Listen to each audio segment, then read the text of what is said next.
Ladies and gentlemen, please rise. Arriving now are the Honorable John Phelan, Secretary of the Navy, General Eric Smith, United States Marine Corps, Commandant of the Marine Corps, and Admiral Jim Kilby, United States Navy, Acting Chief of Naval Operations.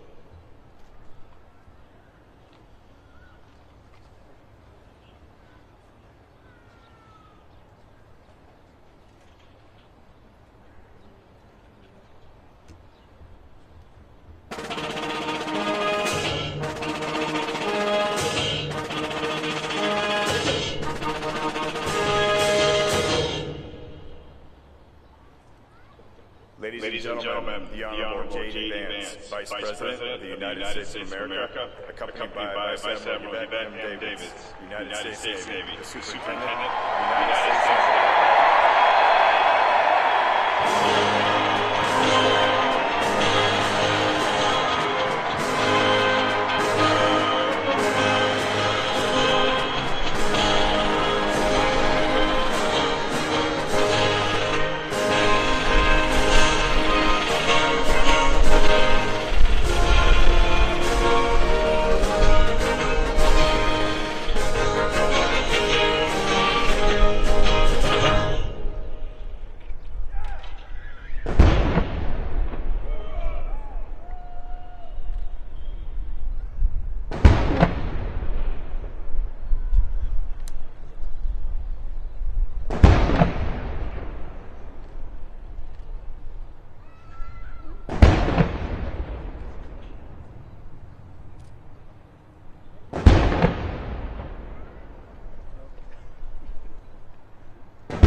Ladies and gentlemen, the Blue Angels, the Navy's Precision Flight Demonstration Squadron, will be approaching momentarily from the south behind us in a salute to the class of 2025.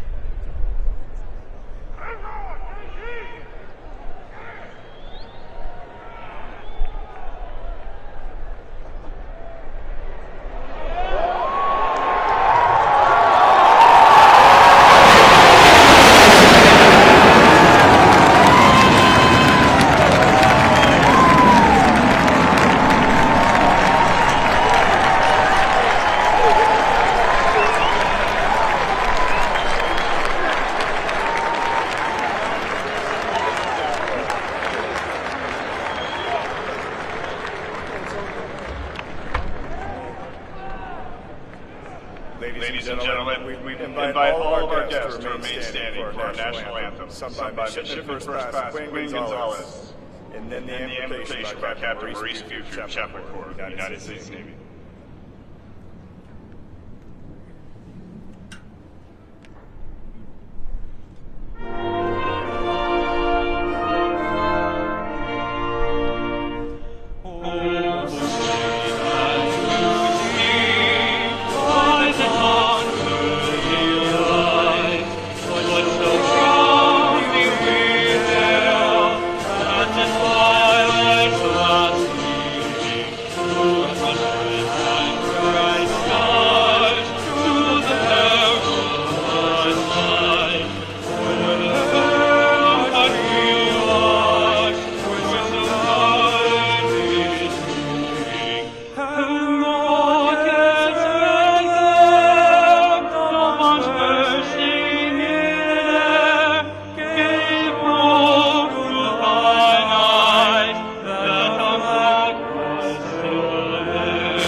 Let us pray.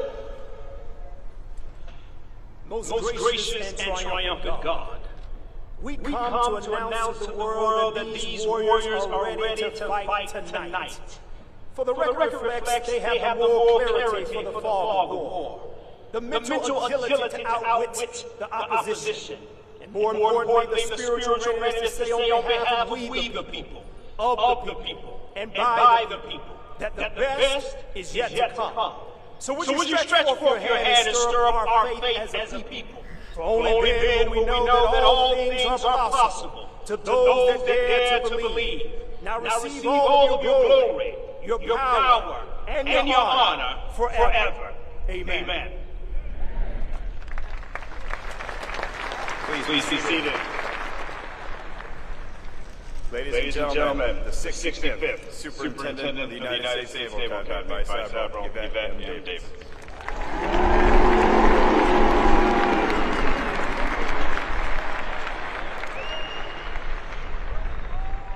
Good morning, 2025. What a glorious day it is. Welcome to the graduation and commissioning for the great class of 2025.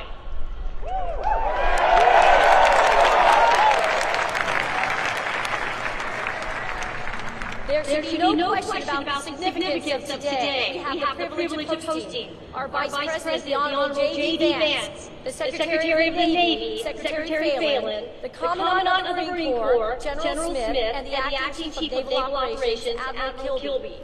Also joining us today is Senator Sullivan from the great state of Alaska, a former Marine and the Chairman of the Naval Academy Board of Visitors. And esteemed members of the board, Congressman Jake Elsie of Texas, proud member of the class of '92, and former fighter pilot, and Congressman Derek Van Orden of Wisconsin, retired Navy SEAL. And Congressman Rob President of Pennsylvania is also with us today. Thank you for joining us as we celebrate the class of 2025. I'm honored you could be with us today. Class of 2025, this week has been a whirlwind for you. So please allow yourself a brief moment to take it all in. Look around. Go ahead. At your classmates next to you. Now up to the stands. Find your family and friends and sponsor families and loved ones. Give them away.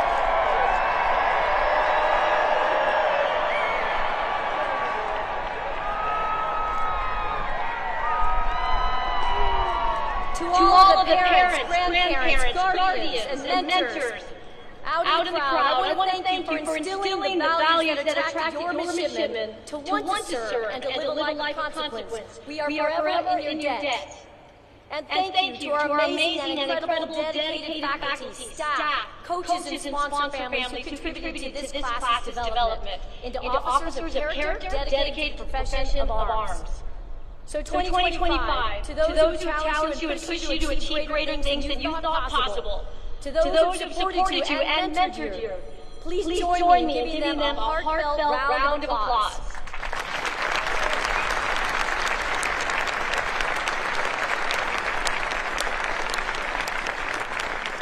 Thank you to all who have worked so diligently to set up this beautiful ceremony to make this commissioning week so special. We appreciate you.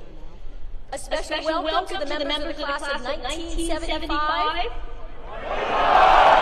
2025, Link to the Chain. 50 years ago, they graduated from our academy, and today they represent that 50-year link and shared heritage with the class of 2025. Thank you, class of 75, for being so active in the lives of these midshipmen since I Day, inspiring them with wisdom, insight, and legacy.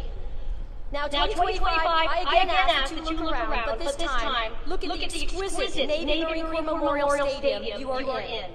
Around the stadium, you will find the names of several U.S. Navy battles, engagements, and pivotal moments in our history. These names represent the Navy Marine Corps' legacy from 1775 to 1845 to today. Each and every one of you is now an integral part of that legacy. So 25, look at these names, and now I want you to pick one name that you can see, and I want you to remember that name, dedicate that name to memory. That name, it represents more than just a battle, more than just naval tactics, strategy, or historical facts. The name you chose represents hundreds, thousands, or even hundreds of thousands of Americans, sailors, and Marines, naval officers who were once just like you, who rose to answer the call to service, who rose to the challenge of their age, and chose to risk all in the service of others. So 2025, while this stadium is a physical symbol and memorial to our Navy and our Marine Corps, always remember that you are the living legacy. You are the young people of our age who have chosen a life of service. Remember that name, and remember that you are assuming a rich heritage, a great honor, and a sacred obligation. But you have been preparing for this day and the assumption of those incredible responsibilities for the past 1,423 days since I Day. Although this adventure is coming to a close, you are about to embark on many more. You are heading around the globe to places like Quantico, Pensacola, San Diego, Charleston, Norfolk, to Sasebo, Rhoda, and Hawaii, and to our international classmates who are soon to head home. A special congratulations to you. You each have an incredible future awaiting you.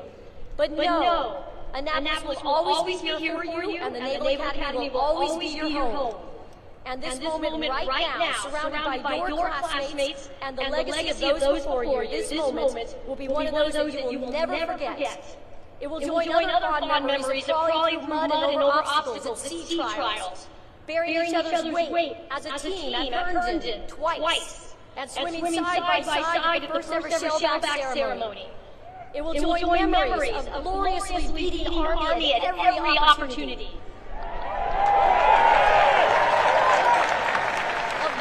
Workouts with classmates before the sun is risen, the intensity of finals weeks, of incredible summer trainings across the globe that help you find your operational calling, to your exceptional academic research capstone projects, and to the world-class musical and theatrical performances that showcase immense talent. And all of those shared experiences culminated today in your commissioning. And while today is the end of one chapter, it's the beginning of their careers as Navy and Marine Corps officers. On I Day, you represented different corners of our nation and globe with different life circumstances and experiences. But now, at commissioning, you are a proud class of ethical warfighters who better understand the sacred oath you first took 4 years ago and will soon take again today. While we can never know with certainty what the future will hold for you or our country, we do know that you are assuming a vital role. Your sacred obligation to our nation is to be prepared and to make sure that you and those that you lead are ready to both preserve peace and decisively win when called upon. Vice President Vance, Secretary Phelan, Commandant Smith, Acting CNO Kilby, and to all my shipmates out of the fleet, I want you to know The class of 2025 is strong. They are prepared and they are ready.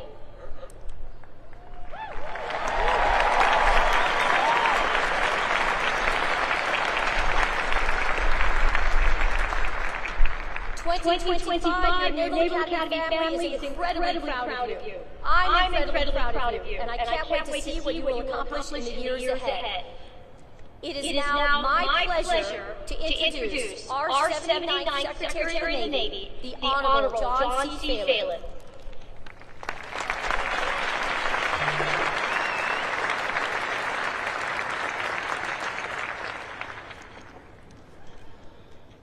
I've been to many events, but this may be the coolest visual I've seen, so congratulations, really awesome.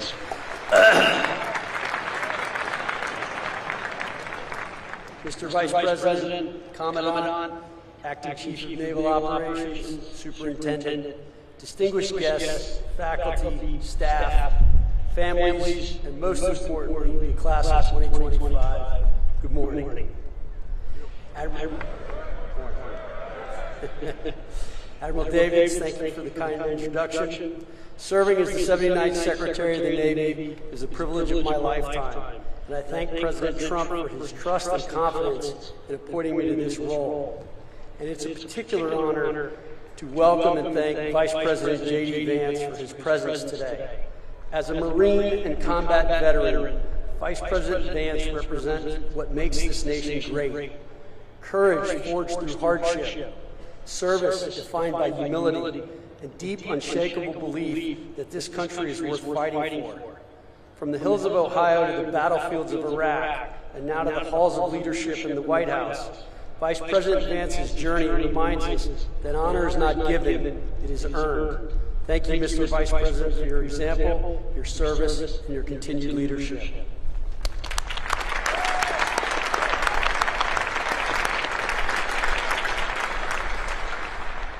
I'm truly honored and humbled to address the newest class of officers who will soon carry the weight of command and the hopes of our nation on their shoulders.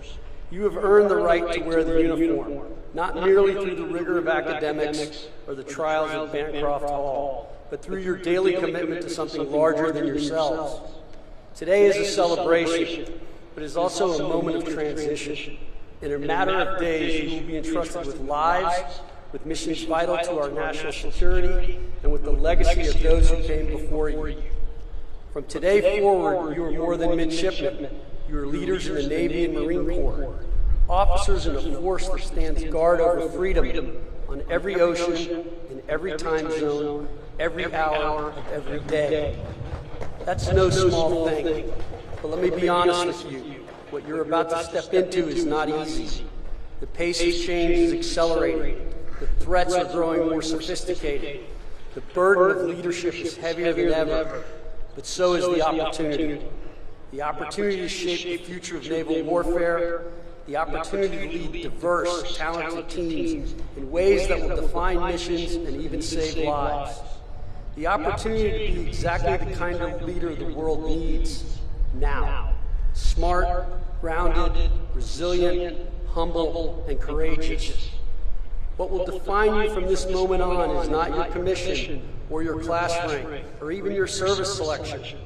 What will define you is how you lead when the pressure is on, when the plan falls apart, when lives are at stake, and when everyone around you looks to you for calm and courage.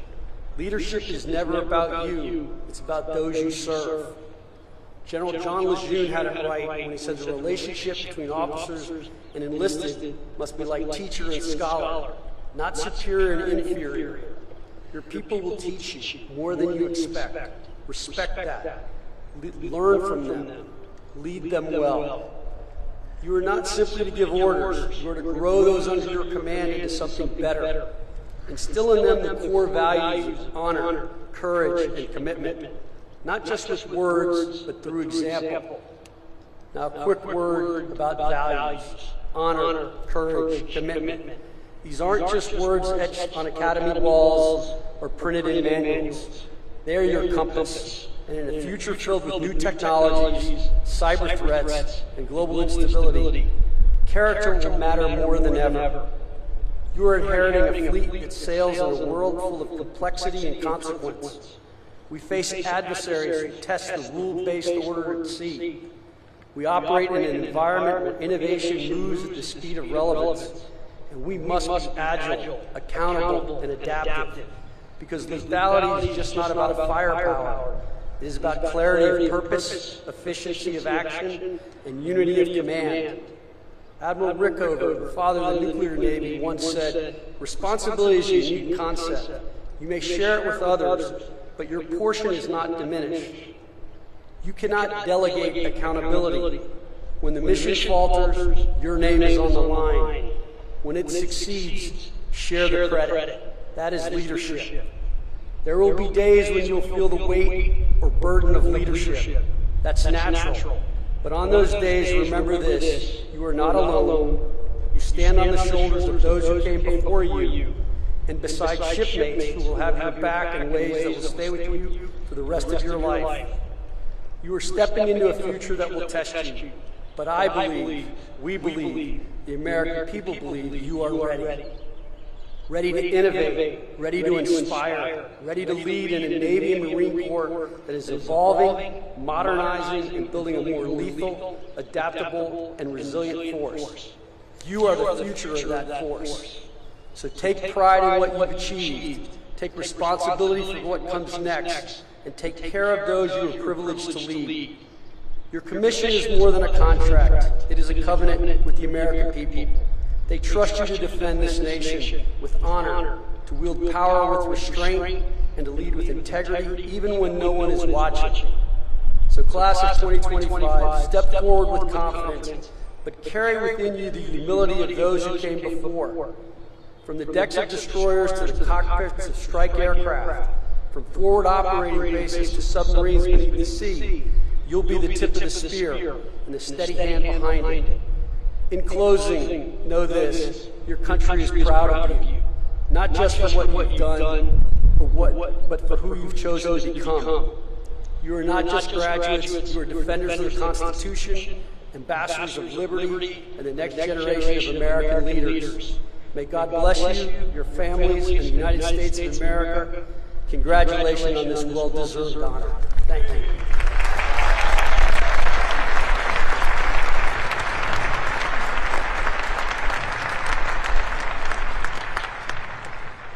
Ladies and gentlemen, it is my honor to introduce the 50th Vice President of the United States, the Honorable JD Vance.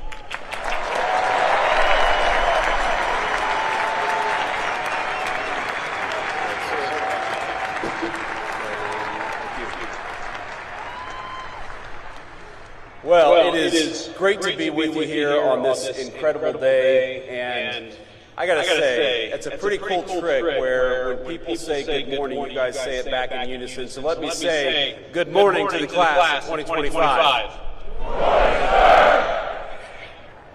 I want to say, first of all, thank you all for having me, and thank you especially to Vice Admiral David and Captain Allman for your hospitality. Thank you as well, of course, to Secretary Phelan for that great speech, Admiral Kilby, and General Smith for all that you do for our country. First off, I want to say, both from me and from President Trump, congratulations to the class of 2025.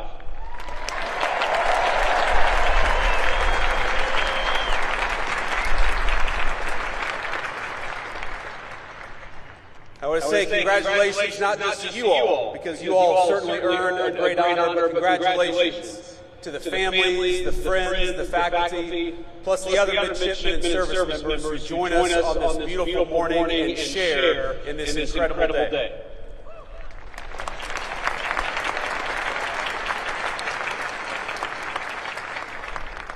Now, it's always dangerous to give a politician a microphone. But I know that I am one of the very last things standing between you and your mission and your diploma. And so, out of respect, I just want you to know that this is only going to be a 3.5 to 4 hour speech. I hope you all brought your sunscreen, because it's bright out here. But today is such an incredible day for you. Tonight, you'll celebrate. in the finest edition of the United States Naval Academy with great food and, of course, maybe a little drink.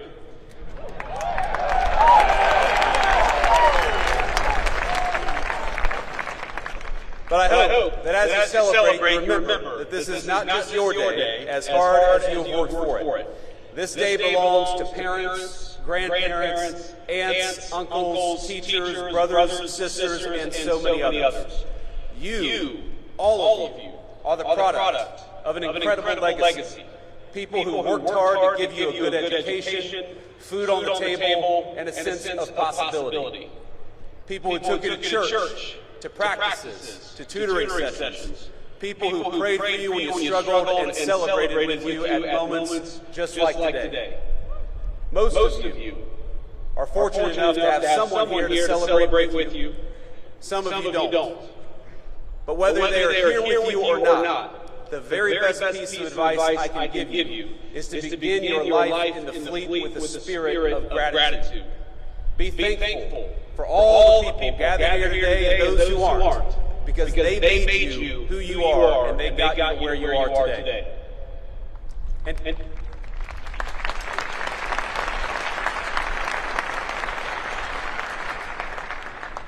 And I hope you'll take from that gratitude a sense of duty.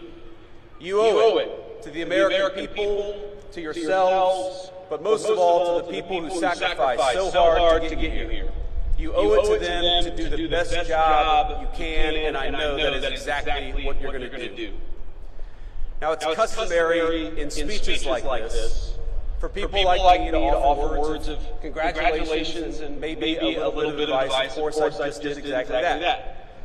But you're not just graduates of some random university about to embark on careers in the private sector, and I'm not just giving another political speech. I'm your vice president.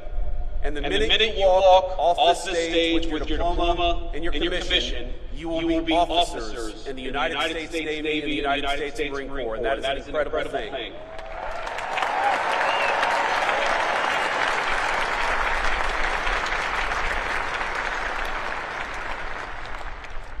You will be leaders of men and women in our armed forces. So while President Trump and I congratulate you on this incredible achievement, I also thought it would be appropriate to tell you a bit about how the President and I think of your mission in this new and very dangerous era for our country. Now, last week, the President took a very historic trip to the Middle East, meeting with heads of state in Qatar, Saudi Arabia, and the United Arab Emirates. Most of the headlines focused on the trillions of dollars of new investment the President secured for our country, and that's, of course, an important thing. But I actually think the most significant part of that trip is that it signified the end of a decades-long approach in foreign policy that I think was a break from the precedent set by our founding fathers. We had a long experiment in our foreign policy that traded national defense and the maintenance of our alliances for nation building and meddling in foreign countries' affairs, even when those foreign countries had very little to do with core American interests. What we're seeing from President Trump is a generational shift in policy with profound implications for the job that each and every one of you will be asked to do. Now, following the collapse of the Soviet Union, our policymakers assumed that American primacy on the world stage was guaranteed. For a brief time, we were a superpower without any peer. Nor did we believe any foreign nation could possibly rise to compete with the United States of America. And so our leaders traded hard power for soft power. We stopped making things, everything from cars to computers to the weapons of war, like the ships that guard our waters and the weapons that you will use in the future. Why do we do that? Well, too many of us believe that economic integration would naturally lead to peace by making countries like the People's Republic of China more like the United States. Over time, we were told the world would converge toward a uniform set of bland, secular, universal ideals, regardless of culture or country. And those that didn't want to converge, well, our policymakers would make it their goal to force them by any means necessary. So instead of devoting our energies to responding to the rise of near-peer competitors like China, our leaders pursued what they assumed would be easy jobs for the world's preeminent superpower. How hard could it be to build a few democracies in the Middle East? Well, almost impossibly hard, it turns out, and unbelievably costly. And it wasn't our politicians who bore the consequences of such a profound miscalculation. It was the American people, to the tune of trillions of dollars, but more than anyone, it was borne by the people who were in your shoes just a few short years ago, by our service members and their families. The tens of thousands of warfighters who sacrificed precious time, energy, and in some cases their very lives in the line of duty. They are the ones who bore the cost of past failure. Our leaders abandoned clearly stated strategic goals for lofty, often incoherent abstractions. This is how, for example, we wound up chasing a $230 million pier in Gaza that worked for a grand total of 20 days while injuring over 60 American service members in the construction and maintenance of that pier. Our government took its eye off the ball of great power competition and preparing to take on a peer adversary, and instead we devoted ourselves to sprawling, amorphous tasks like searching for new terrorists to take out while building up faraway regimes. Now, I want to be clear. The Trump administration has reversed course. No more undefined missions. No more open-ended conflicts. We're returning to a strategy grounded in realism and protecting our core national interests. Now, this doesn't mean that we ignore threats. But it means that we approach them with discipline, and that when we send you to war, we do it with a very specific set of goals in mind. And consider how this played out in just the last major conflict we engaged in with the Houthis over in the Middle East. We went in with a clear diplomatic goal, not to enmesh our service members in a prolonged conflict with a non-state actor, but to secure American freedom of navigation by forcing the Houthis to stop attacking American ships. And that's exactly what we did.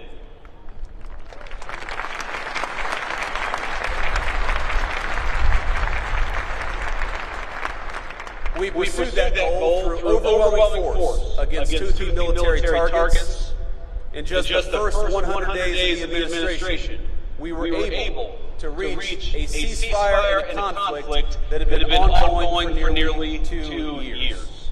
That's how military power should be used, decisively with a clear objective.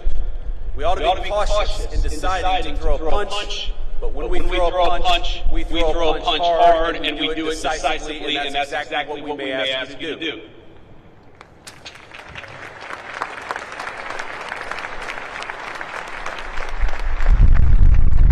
Now that shift in thinking from ideological crusades to a principled foreign policy will help restore the credibility of American deterrence in 2025 and beyond.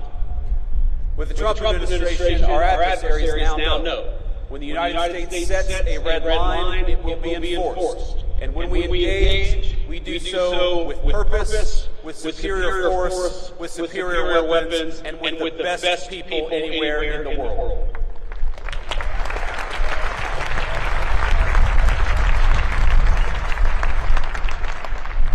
Let me say something about weapons and the future of warfare. It is, of course, a priority of this administration, not just to keep, but to widen the technological edge between the United States military and our adversaries all over the world. In the wake of the Cold War, America enjoyed a mostly unchallenged command of the commons, airspace, sea, space, and cyberspace. But the era of uncontested U.S. dominance is over. Today we face serious threats in China, Russia, and other nations determined to beat us in every single domain. from spectrum to low Earth orbit to our supply chains and even our communication infrastructure. Technology has lowered the cost of disruption, and so we must be, all of us, not just smarter. We got to make sure that we send our troops to war. We do it with the right tools. We can no longer assume our engagements will come without cost. That's why the Trump administration is investing in innovation, rewarding risk takers at the Department of Defense, and streamlining weapons acquisition for the new century. Investing in cutting-edge weaponry like hypersonics is important, but just as important are the low-cost, high-impact technologies that are already transforming the battlefield. Things like drones. And by the way, when we talk about innovation is not just happening in the laboratory of a defense contractor. Innovation increasingly is happening on the very battlefields that you will lead troops on. So that you are not just recipients of innovation, you're not just users of tools, you will very often be developing tools in this new century. Our lawmakers and military brass alike must learn to adjust to a world where cheap drones, readily available cruise missiles, and cyber attacks cause extraordinary damage to our military assets and our service members. And it will be you, the graduates gathered here today, who will lead the way for the rest of us. Your service will bring new challenges and environments, including ones unfamiliar even to those who served before you. You will deploy new equipment, new systems, and new technology. And through those experiences, it is you who will learn, who will teach others, and will help our services in our entire country adapt to the future we're confronting. Now, the extraordinary education you have received is an investment by the American people, an investment not only in your courage, but in the strength of your minds and the promise of your leadership. Because your nation rests easier knowing that we have the most brilliant strategists and tacticians standing guard. Men and women like you, brilliant enough to preempt and, if called, fight and win the wars of tomorrow. And as technological change continues to transform the battlefield, it only heightens the importance for this administration, for our own whole country, on investing in our military's human capital. That's you. In the well-being of our warfighters, in your brilliance, in your strategic innovation. Modernization isn't just about tactics and tools. It's about meeting the needs of our service members. For too long, we asked too much of too few. Past leaders sent our service members on mission after mission with no exit strategy, no end in sight, and with little articulation for the American people or for the warfighters about what we were doing. When we extend the deployment of an aircraft carrier, that has real impact on people's lives, and we're aware of it. They miss their families, of course they miss their loved ones and their home life. They accept that sacrifice, and that's the job that you've taken on. But the job that we have taken on is to never misuse that sacrifice or never ask you to do something without a clear mission and a clear path home.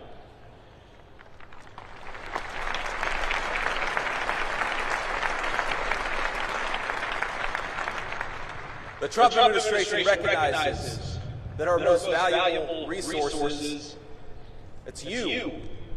It's young people who are brave enough to put on the uniform and risk your life for this country.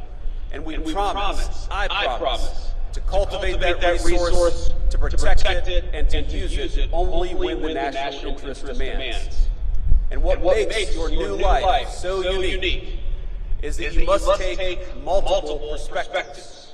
You will be junior officers, of course, answerable to commanders, captains, admirals, generals, and people like me. You will have to follow orders, even when you don't want to. And if I can offer one piece of advice from a junior enlisted guy to a bunch of new officers, to say that when you say, all do it with all due respect, that is not a get-out-of-jail-free card. I got chewed, you guys are laughing back here. I got chewed out more times than I can remember because I assumed that I could say whatever I wanted to, so long as I said with all due respect before it. That's not how it works out. You learn that the hard way.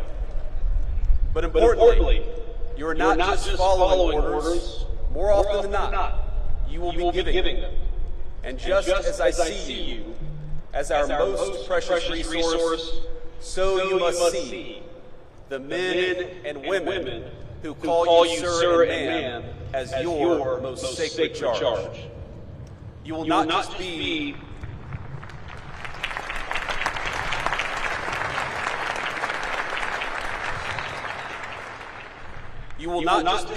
another boss.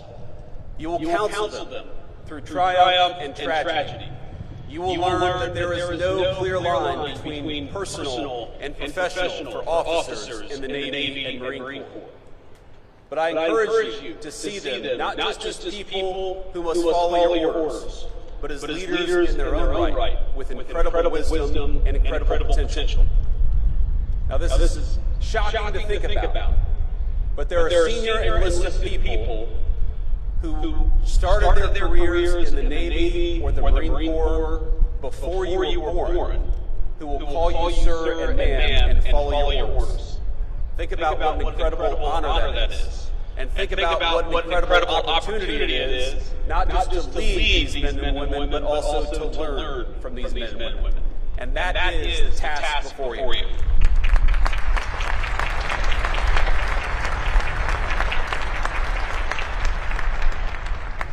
You will lean on that experience, of course, but still, you're very often, more often than not, going to be the one in charge. That is an honor, but it's a responsibility that ought to give you chills. You've made it now through one of the most demanding institutions in the entire world. You've earned your commissions, and you've stepped forward to serve at a moment when your country needs you now more than ever.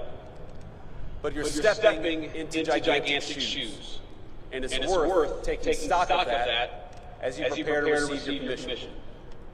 Those of us who serve know that graduates of the Naval Academy, they have a certain energy, a certain aura, a certain respect when they're out there in the fleet. Let me just give you an example. Today is your day, of course, and you should celebrate. But in 3 days, the President and I will lead the most solemn occasion in our nation, Memorial Day at Arlington Cemetery.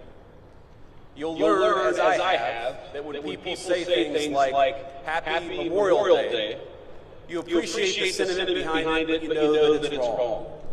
Because Memorial Day is not a happy day. And Memorial Day is not for those who served and came home. It is for those who served and didn't. Every Memorial Day, I think about a graduate of this institution, Major Megan McClung. She was an officer I served with, who was bright, tough, and incredibly dedicated to her job. She arrived in Iraq not long after me, and was killed in action not long after that.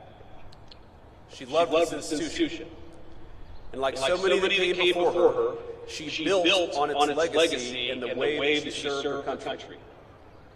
Now, there are so many stories of great service in this institution. I look at these signs on this stadium, Belleau Wood, Midway, Guadalcanal. These are battles I read about in history books or learned about when I was a United States Marine.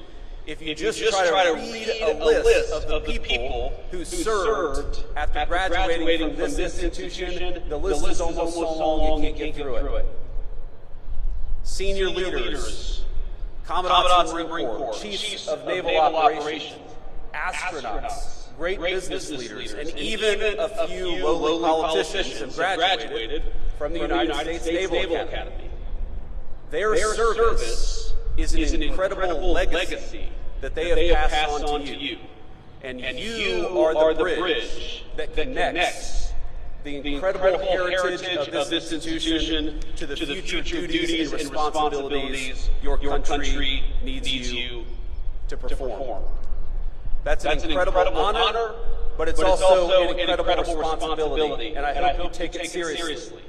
People will look at you as graduates of the Naval Academy in a different way than they look at most of the people that you will meet every single day.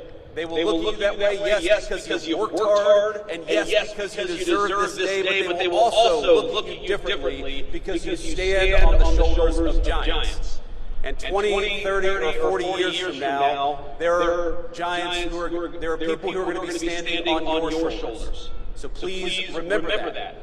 Please take it seriously. And please recognize that you become part of a brotherhood and sisterhood that will enable you to do great things, that will support you as you do them, but will ask you to give back as you should in return.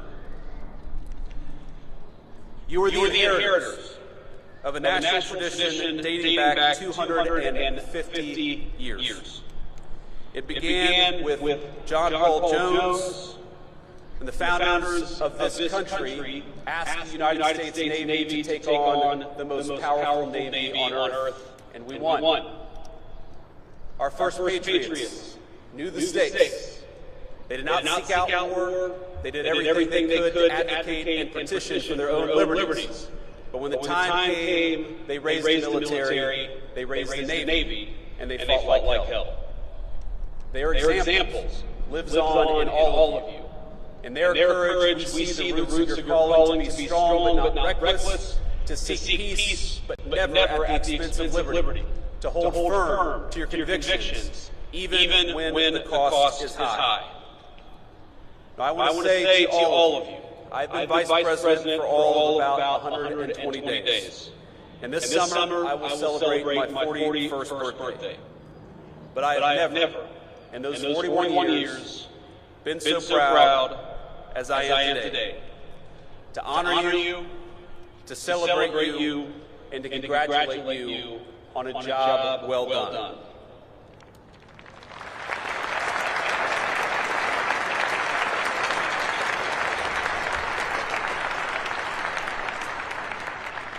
Now, I'm sure some of you share my politics and some of you don't. But I know today I speak for a grateful nation when I say we are rooting for you. Naval Academy Class of 25, we are proud of you, and we depend on you. Congratulations, Godspeed, and do great work.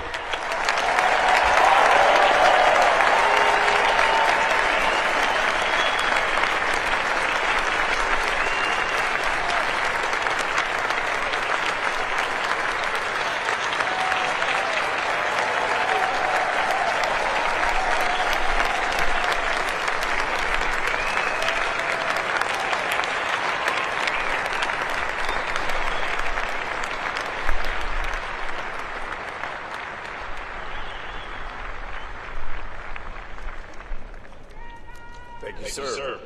We will now confer the degrees. The Academic Dean and Provost of the United States Naval Academy, Dr. Samara Elfire.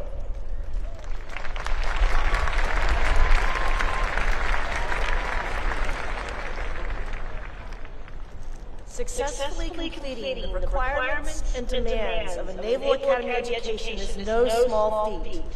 From I-Day to today is a steady dose of challenges, ranging from academic to athletic to leadership and character development. I have no doubt that each of you has been challenged, perhaps in ways you never thought you would or to levels that you never thought you could achieve.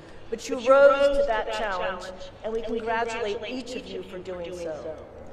To the families and friends of these soon-to-be Naval Academy graduates and officers, these soon-to-be ensigns and second lieutenants, and to the faculty and staff here today as well, I would like to thank you and congratulate you. The rare graduate is the one who never needed the support of family, friends, and mentors. These graduates, like the tens of thousands before them, have depended on your support and encouragement, and you were there for them when they needed it the most. I know you are proud of their success, and we are most grateful to you for your role in that success.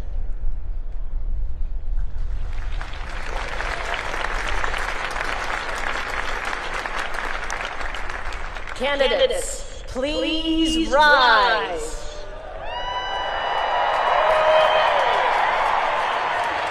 Admiral Davids, on behalf of the faculty of the United States Naval Academy, I present these candidates for the baccalaureate degree and recommend that this degree be conferred upon them.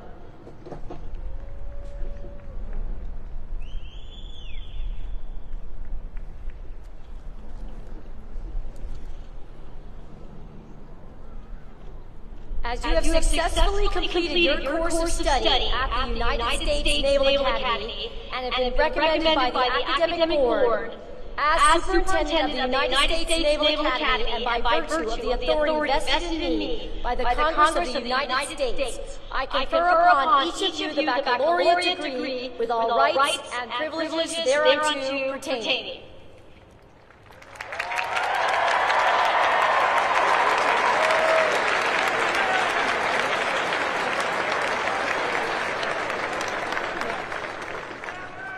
All right, please be seated.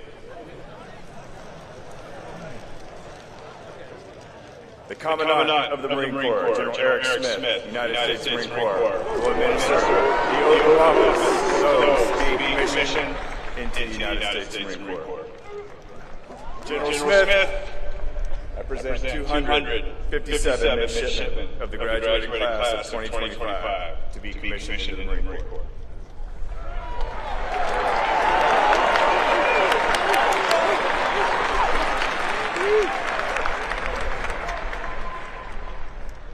Good morning. That sounds about right. Congratulations on this milestone achievement, and thank you for making the decision to serve. Today, you take your place in the ranks of Marine officers, a role of immense trust, responsibility, and consequence. You're joining a corps forged in battle, defined by discipline and bound by an unshakable commitment to mission and to each other. This is not the end of a book. This is the beginning of a whole new chapter. From this day forward, you are accountable for the lives, welfare, and success of the Marines you will lead. We don't lose. We're United States Marines.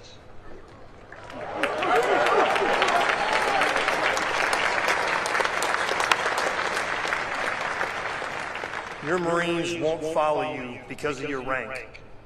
They'll follow you because of your example, your judgment, and your character. You're inheriting a legacy built by those who led with courage at Belleau Wood, ingenuity at Incheon, and resolve in Ramadi. The legacy is now yours to carry, to protect, and to pass on to the next generation of Marines. The oath you're about to take is a pledge to defend the Constitution, to uphold our values, and to lead with honor at all times. It binds you to something greater than yourself, to the nation, the Corps, and the Marines, who will look to you for strength when it matters most, when the chips are down. You are not entering the unknown. You're stepping into a tradition of excellence, guided by those who came before you and supported by those who now stand beside you. The path ahead will be the most demanding period of your life, but it will also be the most rewarding work you'll ever do.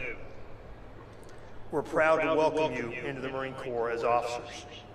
The nation expects much from you, and we know that you're ready. Graduates to be commissioned in the United States Marine Corps, rise.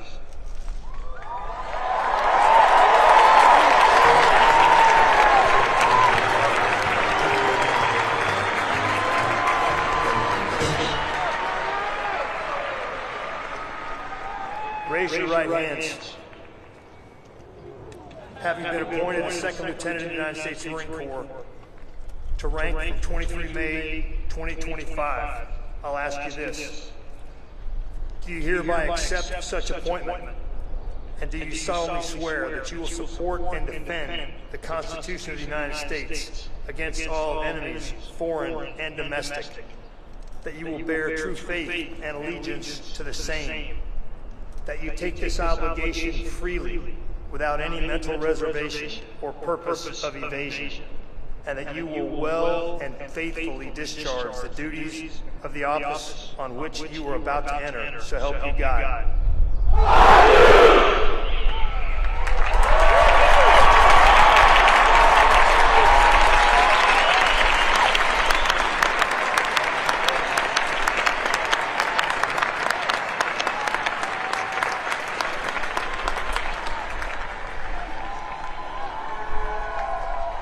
Second lieutenants, take your seats.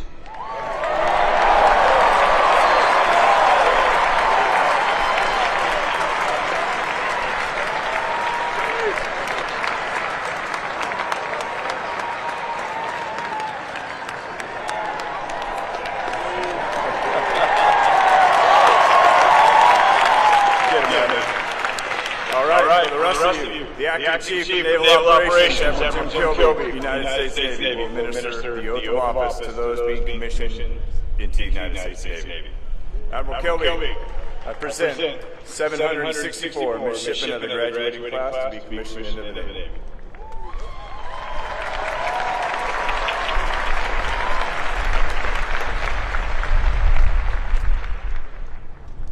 Well, good morning. Vice President Vance, Secretary Phelan, General Smith, Vice Admiral Davis, parents, family and friends of the class of 2025, it's an honor to be here with you today. I want to echo those before me in taking a moment to recognize all of the families and friends present. Each of you had a profound impact on the men and women in front of me, instilling in them the values, will, and courage to serve something greater than themselves, a decision that sets them apart from their peers. Thank you for your continued support. Class of 2025, congratulations on joining the world's premier maritime fighting force.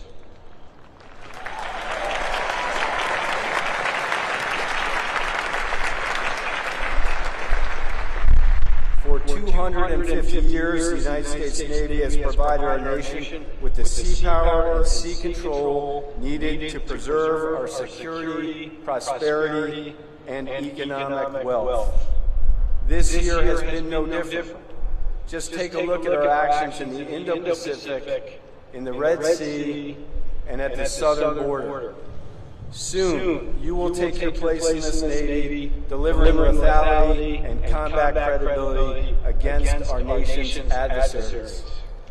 I can think of no better time to join our fleet, and I can think of no better group of officers to meet this opportunity. Class of 2025, don't underestimate the significance of today. 39 years and 2 days ago, I was sitting right where you are, here in the Navy Marine Corps Memorial Stadium. And in just a few moments, you will raise your right hand and swear an oath to the Constitution. You will be joining millions of Americans throughout our nation's rich history who have taken the same oath to support, protect, and defend. I am counting on you to uphold these same ideals that your predecessors fought for, to uphold our Navy's legacy, to honor, courage, and commitment. As I close, let me leave you with a few thoughts. First, service is a gift. It's a gift to our nation, and a gift that I know you've learned to appreciate. Wear your uniform with pride. Uphold the same standards of excellence that got you here today, and don't forget that you are serving something greater than yourself. Second, try your very best. Whether you serve for 5 years or 40 years, with great effort, you will learn much about yourself. Continue to improve on the things you are happy with, and double down on those areas where you fall short. Your future bosses don't expect perfection, but they do expect effort. And finally, I recommend a routine check-in with your family. They love you and will always be a source of strength and support as you navigate your service. Soon to be ensigns, I am proud to serve alongside you. I am proud to call you shipmates, and I can't wait to see what you will do in the fleet. Thank you for choosing to serve our nation in uniform, and thank you for committing yourselves to the world's greatest Navy. You absolutely made the right choice. Congratulations, and bravo, Zulu, on a job well done.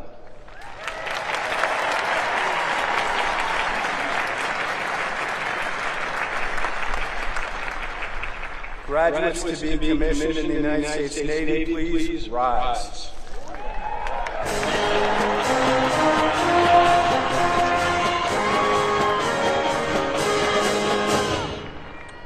Please raise your right hand. Having been appointed an ensign in the United States Navy to the rank from 23 May 2025, do you solemnly swear that you will support and defend the Constitution of the United States against all enemies, foreign and domestic, that you will bear true faith and allegiance to the same, that you take this obligation freely, without any mental reservation or purpose of evasion, and that you will well and faithfully discharge the duties of the office on which you are about to enter. So help you God.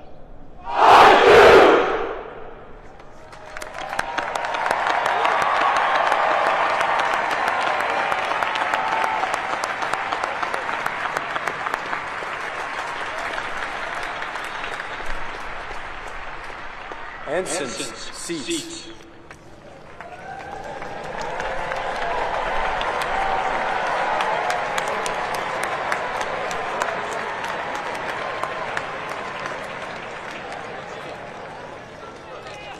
Ladies and gentlemen, today we will graduate 1,048 men and women who have met the many challenges of 4 years at the Naval Academy. In addition to those who just saw commissioned into the Navy and Marine Corps, the class of 2025 also includes 14 graduates from 11 nations around the world. At this time, we invite these international graduating midshipmen to stand when their name is called, along with members of their national delegation who are in attendance today. These graduates, whose national flags are flying above the memorial arches at the north end of the stadium, will return to their countries and serve with distinction in their armed forces or other government service. From the Arab Republic of Egypt, Ziyad Al-Gaddi. From the Republic of Fiji, Ratu Nalabua. From the Republic of Indonesia, Juandito Cahaya Nugroho. From the Republic of Indonesia, Febiata Suryana. From the Kingdom of Jordan, Tarek El-Zabah.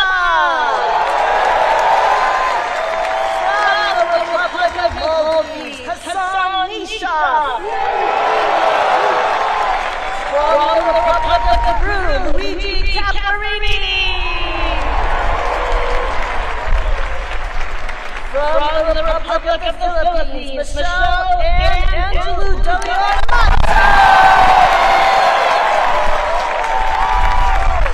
From the Republic of the Philippines, John Monreal. From the Democratic Social Republic of Sri Lanka, Isuru Akanayaka. From Taiwan, Jenny Zhou. From the Kingdom of Thailand, Purapee Prati. Republic of Tunisia, Muhib Ben Mehta. From the Republic of Tunisia, Mohammed Jeremy. Thank you. Seats.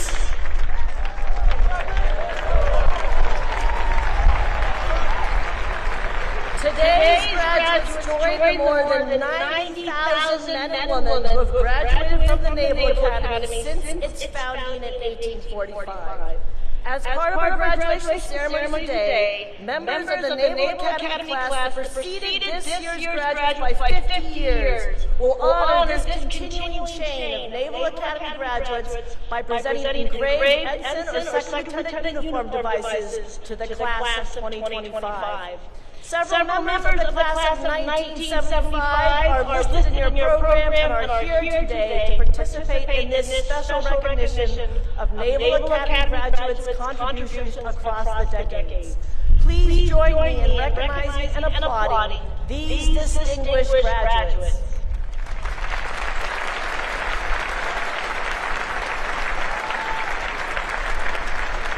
Finally, before we begin introductions of individual graduates, I should remind you of an important Naval Academy tradition. The parents and friends of each graduate are invited to stand when that graduate's name is called. In that way, we can recognize your contribution to the achievement of these fine young men and women. The Vice President will now present diplomas to those individuals graduating with distinction. Those members of the class of 2025 graduating with distinction, please rise.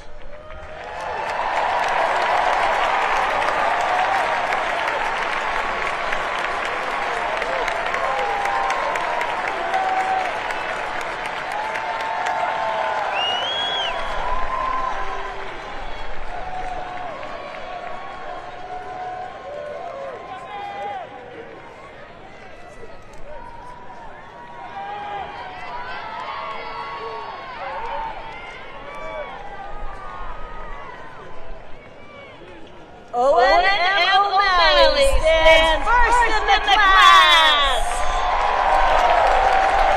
Andre J. Koretsky. Tenley W. Radak. Sean D. O'Boyle. Matt T. Markovich. Brody A. Todd. Michael C. Sebastian G. Sherry, Ethan S. Purdue, Solange G. Victoria J. DiCarlo, Nathan A. Broomfield, Zachary C. Pegg, Harrison A. Kaplan, Emma E.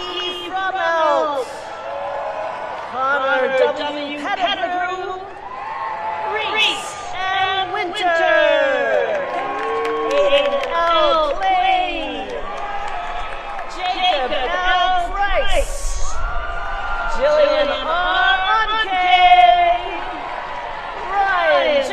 Ramondi, Justin T. Lau, Lucas G. Spiro, Molly M. Tressler, Joshua B. Herbert, Noel J. Hoovy, Vishal R. Mandana, Noel M. Davente, Cooper A. Walsh, Richard A. Carter III, Sophia T.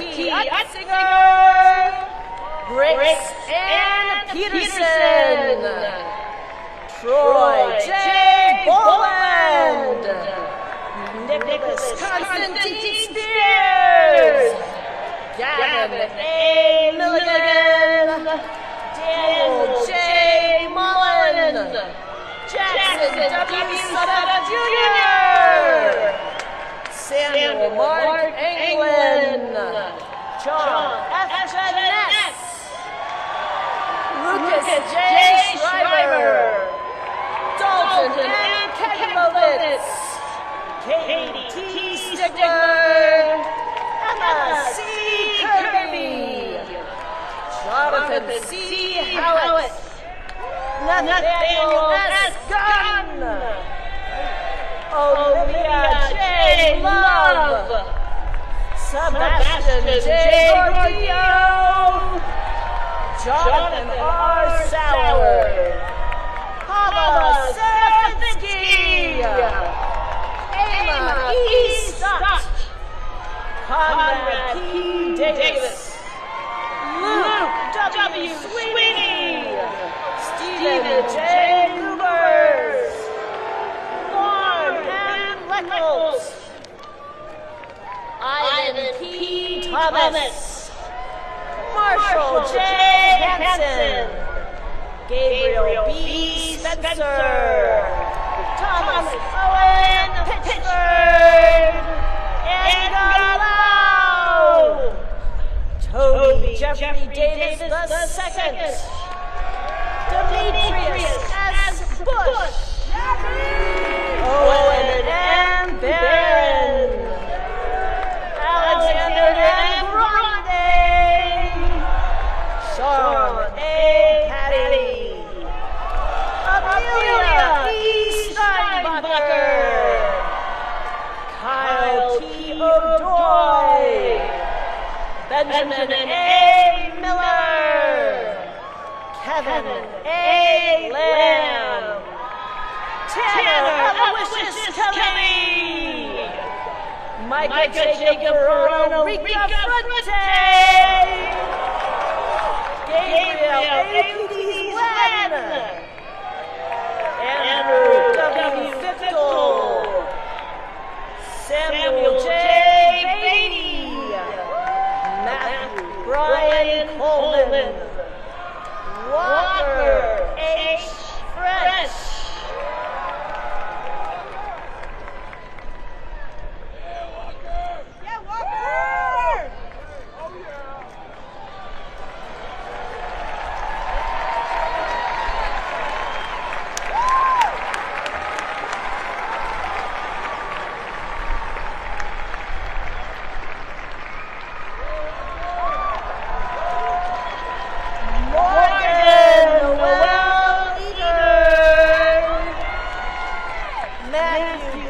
McClelland,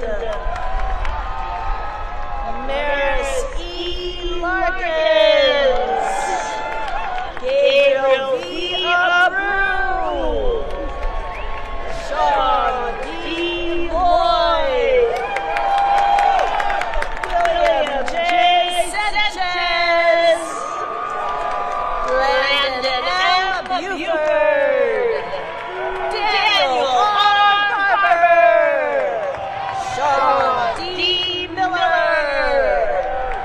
John K. Jabor, Alexander A. Sanikani, Benjamin M. Palmer, Riley B. Reeves, Andreas E. Huscher, Elizabeth A. Jedrysik, Ronald W. Miller, Jenna M. Bardry, Wyatt J. Kuhn, Silas P. Castro, Alston J. McCaslin VII, Jacob W. Dubberly, Abigail A. Lutz, Leo P. Wagner, Nathan W. Sherry Jr., Duncan J. Ills, Timothy D. Wright, Ethan J. Tolentino, Hannah L. Langford, Matthew J. Lee, Abigail P. Parker, Alex M. Trainer,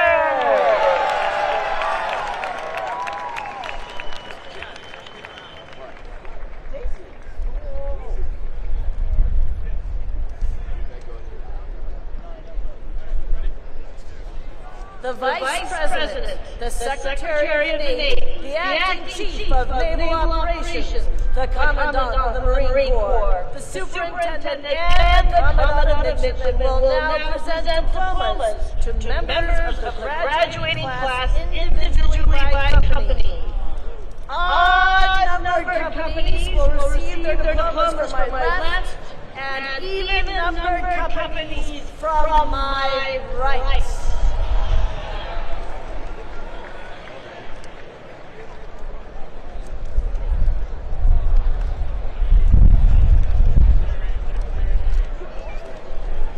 From the first company, Sanjana Basumale. From the second company, Carl Gabriel and Adriano. Joshua J. Kofer. Maya E. Marcelo. Benjamin W. Countess. Robert L. Benson. Anna B. Drinker. Noah E. Bloom. Braden W. Goldsma. Jessica M. Carruthers. Daniel C. Frey. Elizabeth J. Cermak. Luke F. Kessler. Gavin J. Troy. Piper N. Geisler. Luke V. Dixon. Amber C. Hutchins. Nathan Y. Faust. William T. Holzinger. Creedon G. Bolger. Julia R. Horton. Wyatt W. Lee. Sean S. Jonathan. Devin K. Gordon. Tyler S. Haswani. Anthony W. Harrington. Jude M. Frick. Haley N. Austin. Joseph S. Lee. Rock C.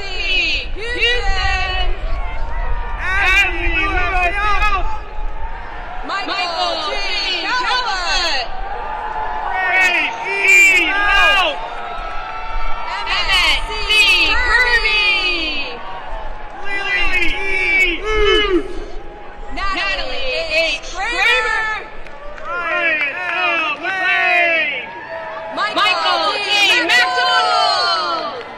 Maxwell J. Lando. Lucas S. Merritt. Trace C. Oliver. Andres D.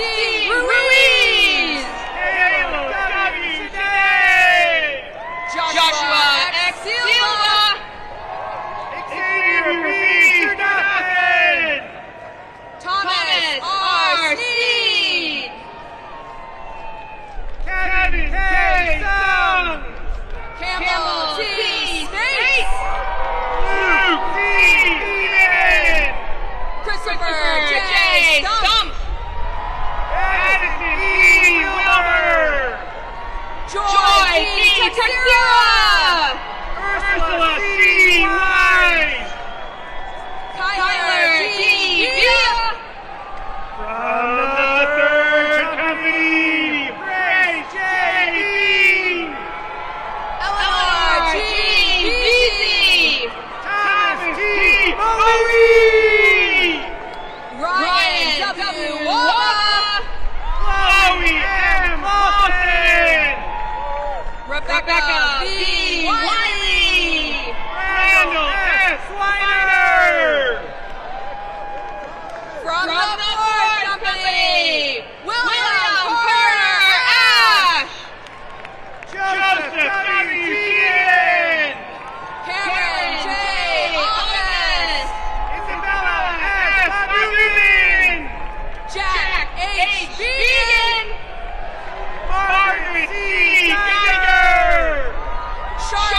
Jaden E. Young. Nicholas D. Madonna. From United States Company, George K. All. Liam T. McNeary. Josephine T. Bauer. Luke T. Nestor. Hayden R. Belcher. Randy D. Pelletier. Joseph P. Chase. William A. Robinson. Zenny Joe. William M. Schlepper. Keelan M. Daly. Benjamin T. Snyder. Joshua T. Dowdy. Jocelyn K. Show. Joshua A. Escobedo. Cameron D. Smith. Delaney K. Beatty. Christian K. Hughes. Luke E. Garner. From the 7th Company, Everett C. Andrews. Jeremiah A. Gilbert. Daniel Alexander Agu. Alexandra G. Hunter. Luke G. Hart. Joseph L. Hurt. Sean L. Berry. Peyton A. Jankowski. Evan S. Roderick. Alexandra A. Kwasniewski. Martel L. Carruthers. Johanna K. Lim. Alex M. Conway. David Lynn.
Martinez!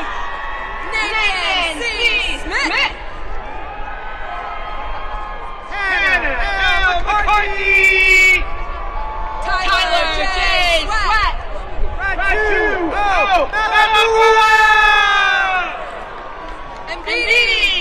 Williams Jr. Jameson Diego Meyer!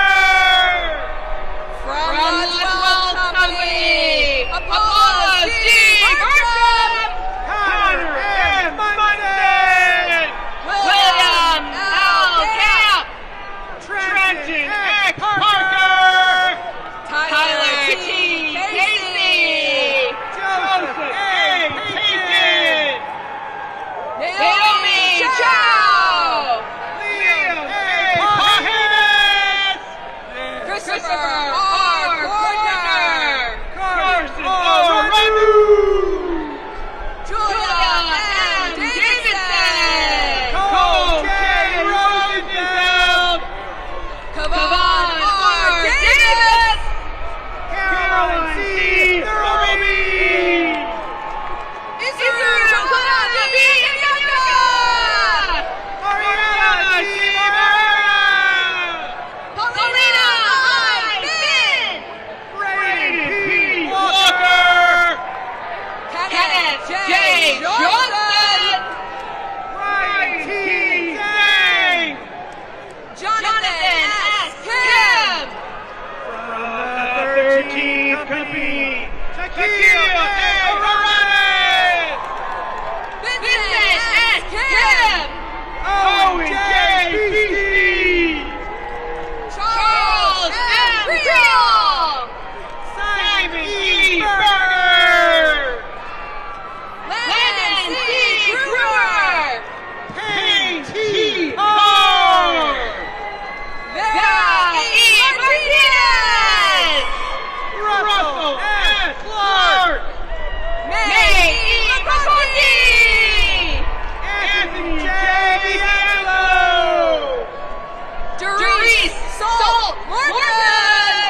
Hood.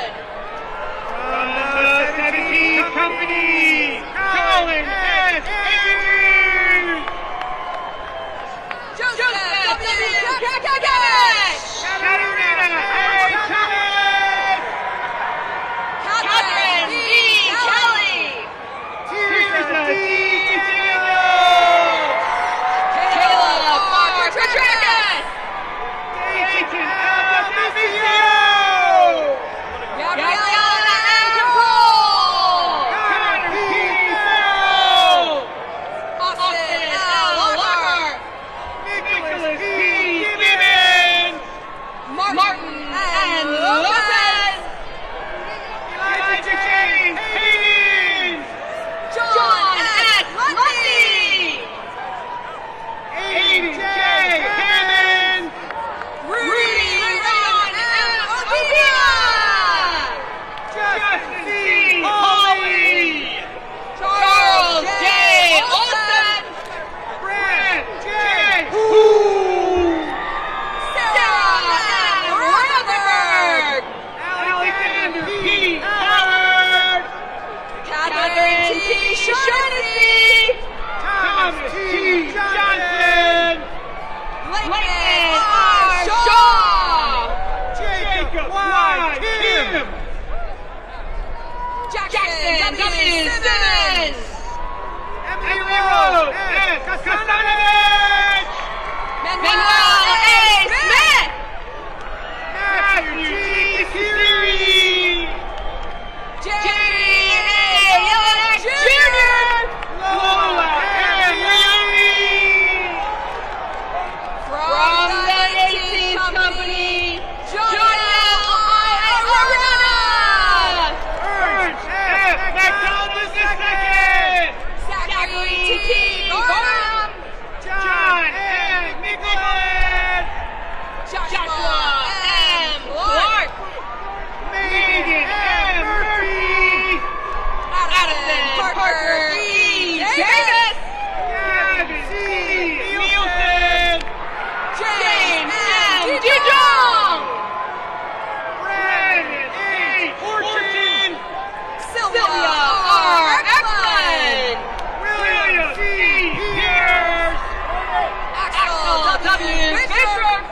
Isabella G. Ramaco. Hunter M. Goley. Brent L. Sell. Charlotte B. Hall. Seth D. Talbert. Kendall R. Beaver. Tanner B. Wade. Alexander B. Hoop. John H. Wolf. James W. Joel Bufford. Edmund W. Yip. Thomas M. Christensen. From the 19th Company, Yo are working. Jonathan N. Lisbell. Abigail J. Martin. Ryan L. Lowe. Sophia R. Lilith. Tyler T. McGee. Andrew N. Kyrie Lason. Grace E. Martin. Quaden D. Coker. Marcel K. Rizal II. Jackson S. Davis. Milo M. Reardon. William J. Detmer. George J. Ruiz. Liam P. Golden. Jared A. Shaw. Riley C.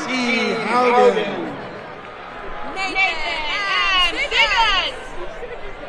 Moises Hernandez. Nathan G. Sukina. Ava F. Huber. Cameron A. Summers. Brooks J. Kirkshin. William F. Walsh. Alexander D. Kirkland. Joshua J. Jaden X. Leonard. Robert I. Simon. Mitchell S. Lewis. From the 20th Company, Brianna L. Baker. Lindsay M. Lindenhill. Seth W. Baylor. Logan E. Lewick. Anna G. Charian. Mikhail A. Matute. Danielle Hardine. Melinda B. Nessett. Grant D.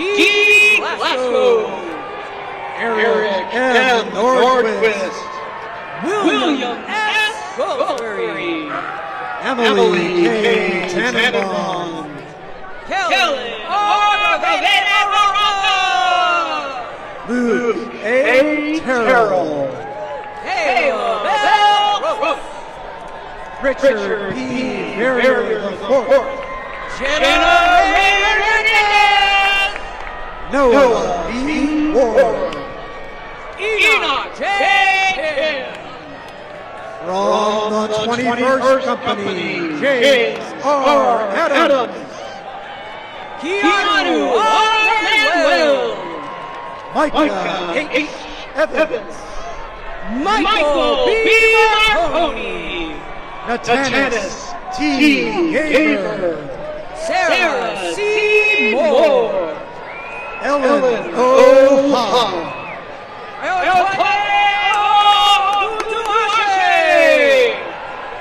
Charlotte A. Hill. Donald O. Michael K. Cullilau. Peyton M. Hunted. Christian C. Kier. Lane M. Rivera. Daniel S. Kim. Christopher E. Robertson. Joshua J. Kim. Jordan L. Andrews. Joseph R. Libby. Addison G. Schofield. Cody S. Little. Carson J. Sloat. Dominic J. Madigan. Murphy M. Smith. Peter T. Mitchell. Debiana Seriana. Mackenzie P. Moore. From the 22nd Company, Yvette Aya. Tristram R. Moore Jr. Charles E. Brady. Sydney A. Lowry. Angelina Y. Chang. Vanessa E. Munoz. Benjamin C. David. Doris C. Nelson. Jack T. Finnegan. Austin D. Payne. Colby K. Rose. Caitlin Capillo Pepin. Anthony J. Ha. Ryan J. Rajapaksa. Sean E. Harris. Andrew L. Rugg. Jeremy R. Eaton. Maurice Paulo B. Salion. Ben J. Huffman. Alex E. Sanchez. Cecilia P. Jackson P. Schultz. Yusa Jung. Sophia M. Stocker. Drew C. Hoffman. William E. Webb. Elizabeth A. Kelly. Abigail H. Yost. Brandon J. Boom. W. Forrest York. Rodrigo Milan. From the 23rd Company, Brown H. Bedard. Janelle Monreal. Joseph B. Camuso. Cole M. Ellis. Caden R. Carey. Joshua D. Haas. Darius D. Dix. Jaheim A. Scott. James P. Flanagan Jr. Alexis Smith. Madison N. Campbell. Bennett M. Stemmer. Andrew H. Hare. Turner B. Step. David P. Hill. Victoria Trevino. Connell T. Ornelas. Jordan Aguilera. Jillian B. Hughes. Connor J. Walker. Camden C. Johnson. John Luke Warner. Abigail M. Kim. From the 24th Company, Kylie Ibatar. Thomas F. Maldonado. Joseph P. Hill. Joshua A. Hill. Muhi Bethesda.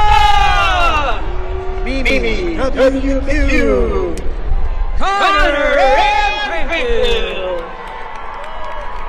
Caroline M. Meadows. Leonard Cummings III. Dennis J. Boynton III. John G. Freeman. Ryan M. O'Day.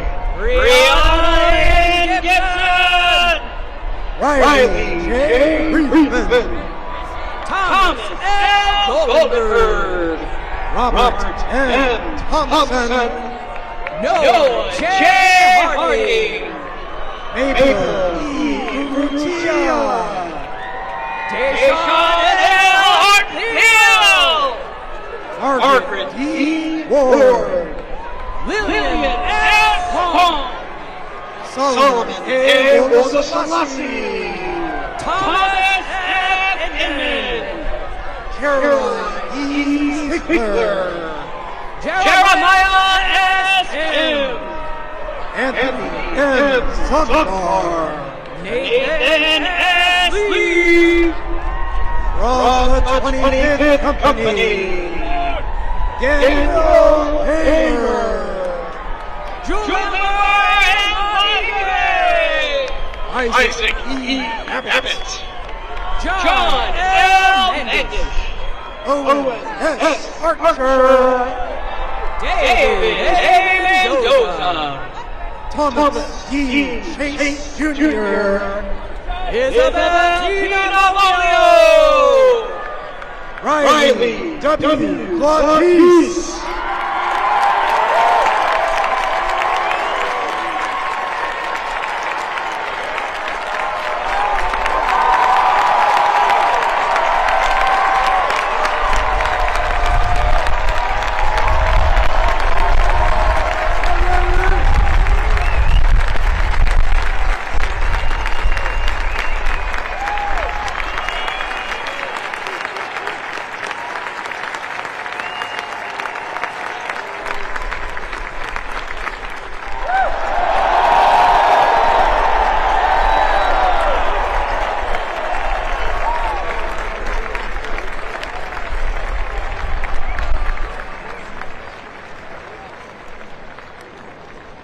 Austin B. Nolan.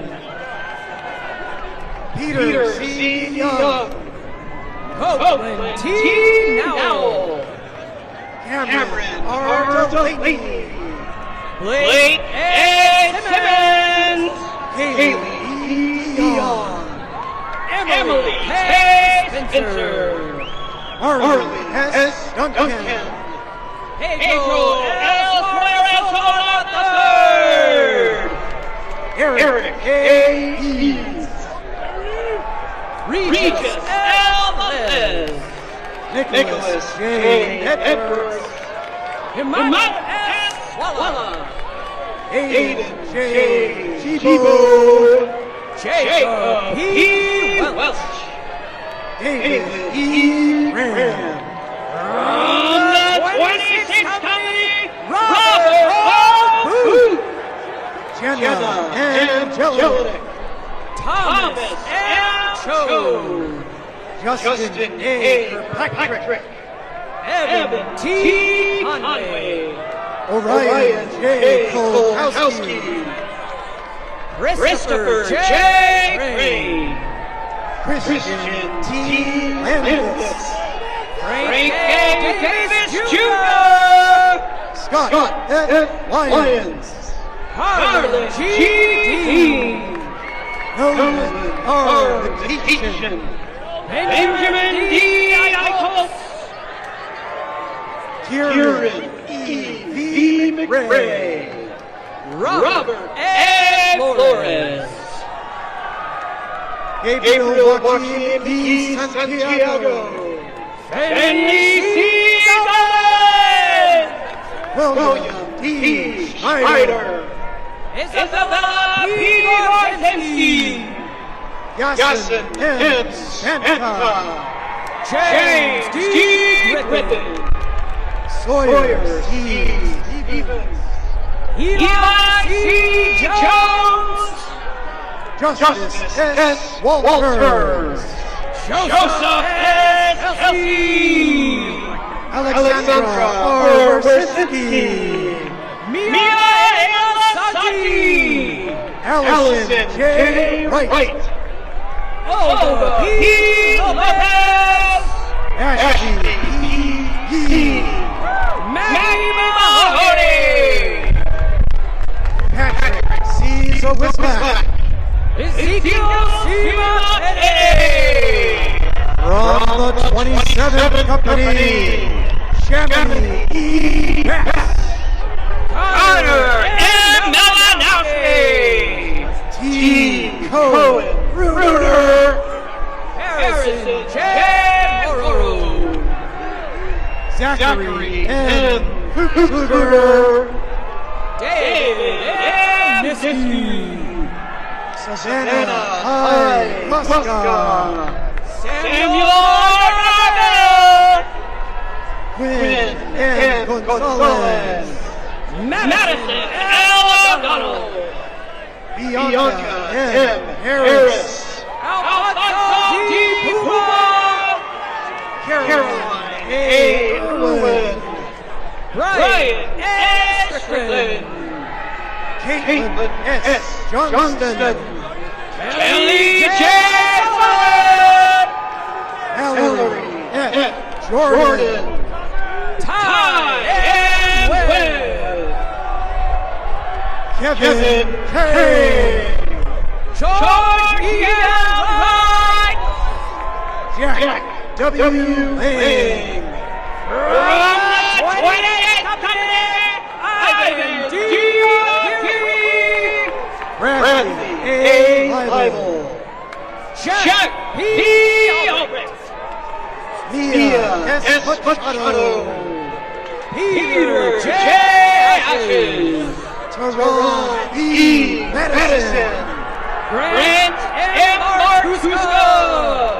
Indiana M. Mitsunaga. Thomas A. Irwin. Abigail B. Palea. Nolan M. Philby. Cole E. Petrusha. Matthew M. Guntitis. Tanner G. Russell. David M. Hickson. Leb Salah. Rachel Wong.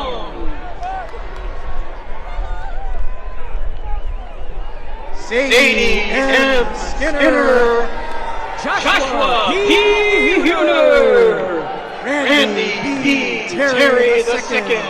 Carol Hunt. Eric I. Tingle. Madeline M. Levenstein. Song M. Tran. Avery Konecki. Tanner J. Wadovic. Nicholas A. Layton. Nicholas J. Zico. Brandon D. Lee. From the 29th Company, Aiden S. Aguilar. Michelle and Andrew D. Motto. Andrew Bailey. Madeline Myers. Sydney G. Bear. Jason Q. Ryan K. Bradford. Mary C. Root. Connor J. Green. Catherine L. Ryan. Andrew J. Cabral. Xander D. Spees. Justin T. Carl. Catherine E. Bernardo. John T. Casano Boris Jr. Matthew Wang. Richard E. Crockett III. William M. Wirt. Alexandra J. Edelman. Nicholas K. White. A. J. Hinton. Andrew B. Wilkinson. Mohammed A. Kirby. Ryder J. Duarte. Catherine B. Kadima. Miriam A. Salazzo. Tatum L. Kelly. From the 30th Company, Samantha A. Elmo. Ethan E. Connor. Zoe J. Adama. Benjamin D. Woodward. Ian A. Aguilar. Olivia M. Lekovich. Natalie A. Bowe. Georgia E. L. Martin. Elliot A. Bradford. Marissa L. Meyer. Michael A. Casas. Thomas F. Morris III. Cameron A. Palladino. Brendan P. Munnelly. Cameron T. Delay. Chelsea A. Murphy. Keyshawn J. Tolbert. Elijah A. Perry. Zayad L. Matthew Z. Purvis. Bridget A. Hong. Lysander Wenstrom. Joseph P. Hufford. Ryan P. Schumann. Ryan W. Kim. Bridget C. Sheridan. Peter E. Aleski. James P. Sergio. Timothy H. Lee. Lucas B. Weber. Finbar J. MacArthur. Michael T. Whitehouse. Herman Moreno. Owen R. Ross. Jaden D. Nadio. From the 31st Company, Turret A. Alexander. Hannah A. Phillips. David E. Avila. Takashi A. Ross. Cale Press. Daniel E. Taylor. Thomas A. DeVito. Jack A. Hubert. Savannah L. Holt. Nicholas A. Valdivieso. Jordan F. Hutchinson. Joshua J. Whitaker. Stephen A. Hutback. Nicholas D. Zexman. Ian J. Wong. From the 32nd Eagles. Brandon I. Johnson. Olivia G. Cordero. Samuel T. Jones. Owen C. Carrillo. John P. Kelly III. Dalton Chen. Garrett L. King. John W. Dallas. Annie J. Levelin. J. Jaden C. Evans, Joseph R. Wesby, Christina G. Flores, Luke D. Lynch, M. Storm Gonzalez, Isabella and Martin Section, Peyton Ohio, Alan T. Farrell Jr., Hannah E. Hoover, James A. Millett, Ariel M. Hudson, Robert A. Montoya, Robert J. Kimmelberger, Elizabeth Harsha Perry, Ethan S. Horowitz, Tiffany A. Shield, John J. Gould, Kayla B. Sim, Matthew J. Lecter, Caitlin J.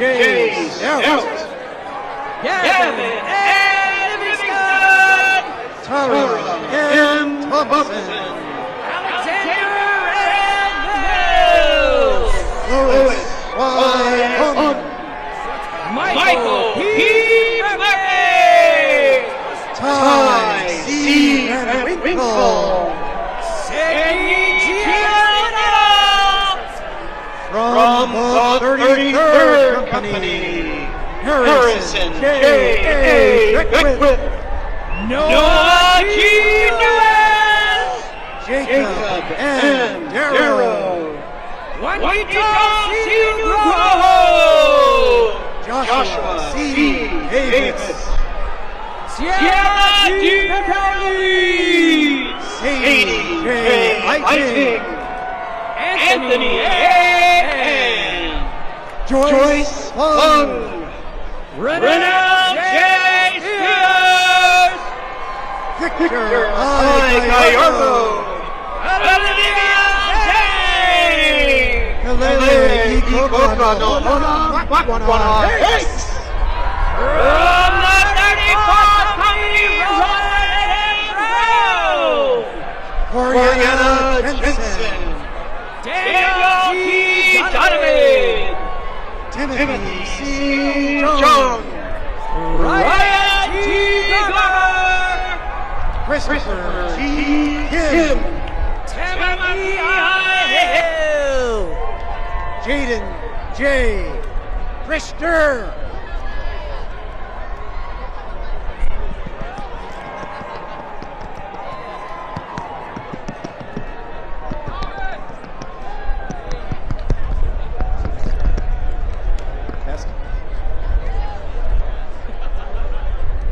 Jaden J. Christer,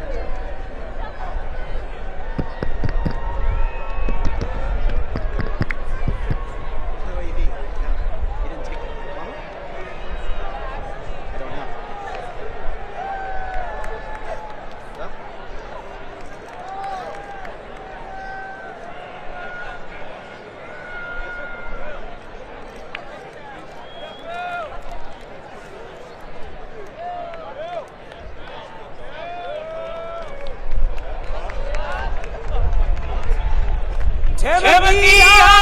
Hill,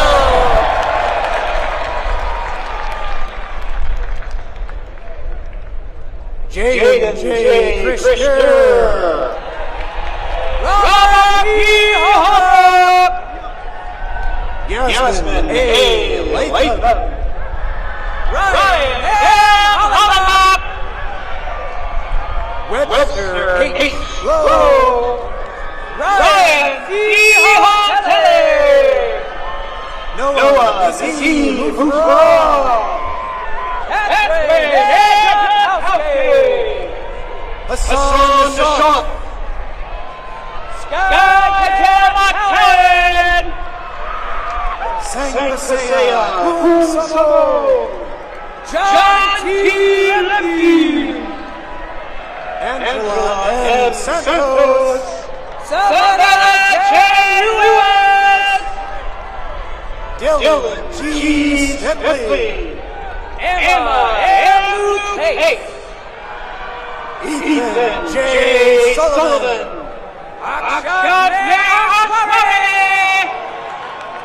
Lyndon A. Taylor III. George H. May. Henry C. Tolker III. Alex T. Malone. Luke A. Wagner. Scott A. Martinez. Mitchell John White. Jessica G. Martinez. Ellie S. Wiltsey Hyatt. Sarah Africa. From the 35th Company, Kinnery R. Atkins. Ian J. Rathford. Max W. Autry. Nora E. Rothman. Isaiah P. Drake. Inyaki Ranagarza. Daniel S. Fellows II. Nathaniel W. Harding. Logan T. Scotto. Miracle E. Haynes. Grant W. Swear. Thomas B. Joseph IV. Michael J. Uri III. Kate H. Lee. Julian J. Alden. Connor J. McMahon. Alex W. Villarreal. Declan N. Moriarty. Nyla E. Williamson. Genevieve E. Rohall. From the 36th Company,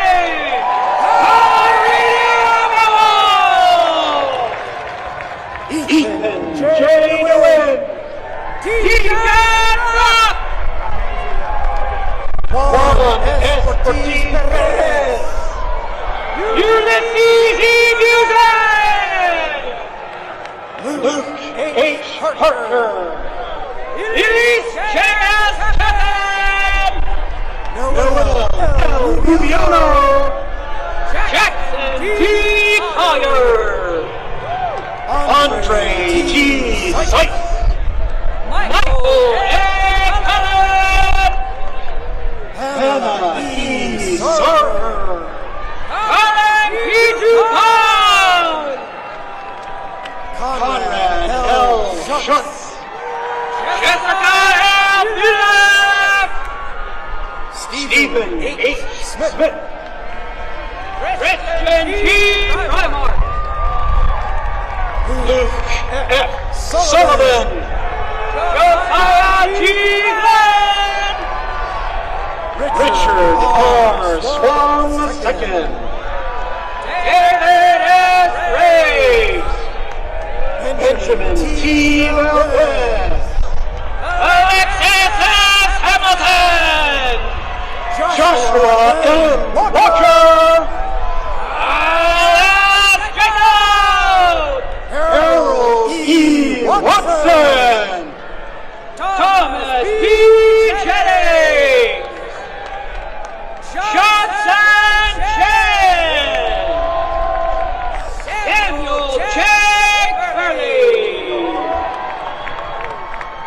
Yom P. Flores. Charles R. McLaughlin. Caitlin G. McMurdo.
Herb Lacey, the class president of 2025.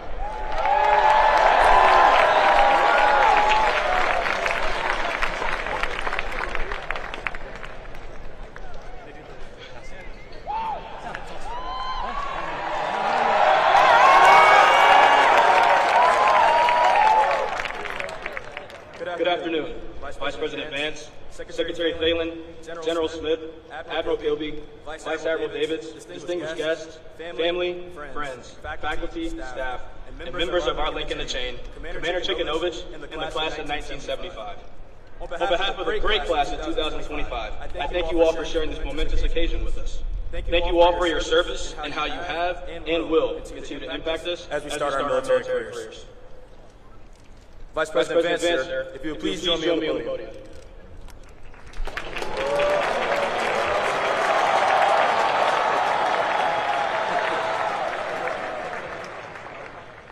Sir, thank you for taking the time to be here with us today. We appreciate all the words you shared with us. Your insights, not only as our Vice President, but as a Marine, are significant. So we will keep them in our minds as we enter the fleet. On behalf of the class of 2025, I would like to present you with this gift.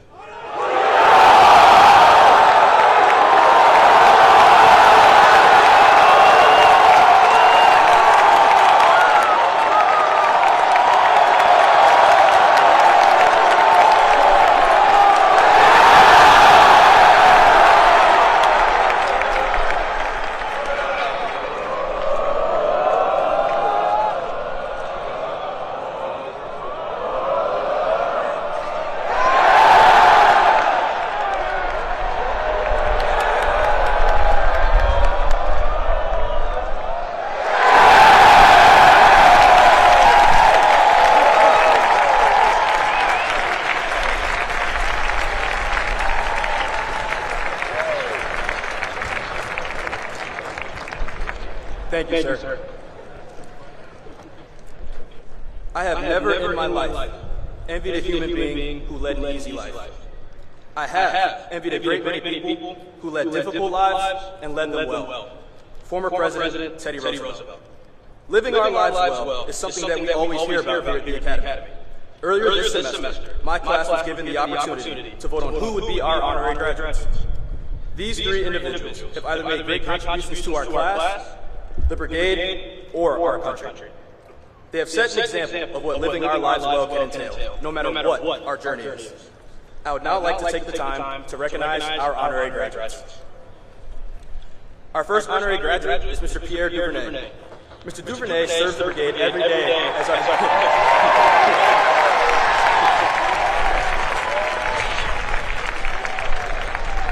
Mr. Duvernay serves the brigade every day as our fueling station manager. The fueling station is where midshipmen can supplement their diets outside of normal meal times with snacks, protein shakes, and other items that can't be found in King Hall. Upon arriving, you will always see Mr. Duvernay, and when you do, he'll be smiling. Every day, he chooses to positively interact with countless midshipmen. Without his tireless work, we would not have the extra sustenance and energy we love so much. His example not only shows us to take pride in what we do every single day, but also shows how small acts of kindness can positively impact those around you.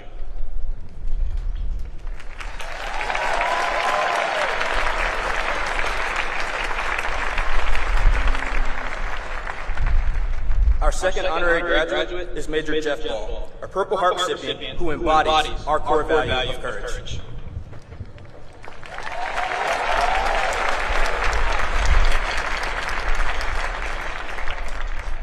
Major Ball was company commander of Ghost Company, 2nd Battalion, 1st Marines, and was directly involved in the Kabul airport evacuation. His unit played a key role in the evacuation of over 124,000 Afghanis and Americans. He arrived at the Academy in June 2023, and since then has served as a leadership instructor, a staff platoon commander at Leatherneck in the summer, and as a keynote speaker for our character seminar this spring. In 2 short years, he has greatly impacted our class and the brigade by sharing his story with us and providing an example of what we aspire to be as officers. Thank you, sir.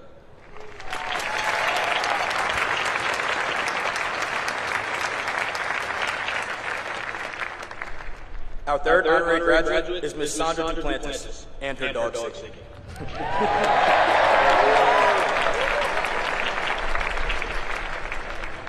Our class first met Ms. Duplantis and Ziggy during plebe summer on a tour of the Naval Academy Museum. In addition to enjoying time away from our detailers, Ms. Duplantis and Ziggy, at that moment, provided a key morale boost to a rather monotonous and humid summer. She and Ziggy can often be seen around the yard during exam periods, plays, and important events that we have shared together as a class. Her impact goes far beyond the extensive work she does for the museum, and we are so grateful to have her here. Honorary graduates, would you please stand and be recognized? We'd like to present you each with a token of our appreciation. Unfortunately, Mr. Duvernay could not be with us, but we appreciate him nonetheless regardless. If you look to your left,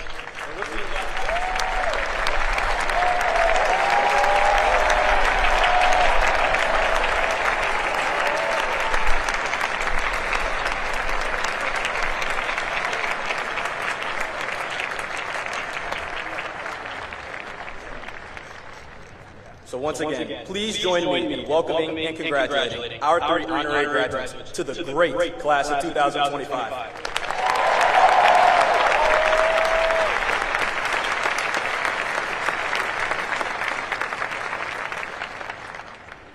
I would also like to thank everyone in this stadium for supporting us throughout our 47-month journey.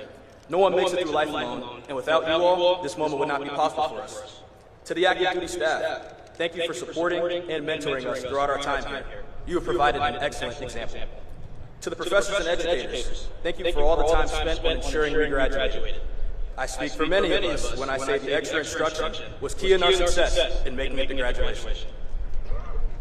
To our link in the chain, the class of 1975, thank you for being with us every step of the way on our USNA journey. From the time you met us during plebe summer, to Bonds of Gold, our commitment dinner, ring dance, or service assignment, you all have shown your unwavering support for our class. We appreciate the effort you have taken to develop us from midshipmen to officers in the world's finest military. To the class of 2027,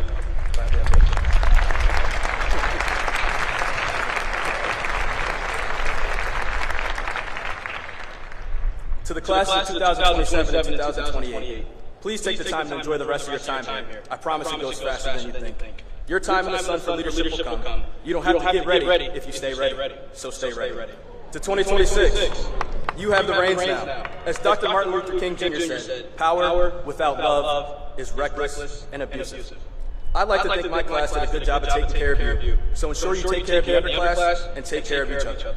Remember, leadership can be fun, but now, peer leadership will be a new challenge for you all to develop as the leaders you want to become.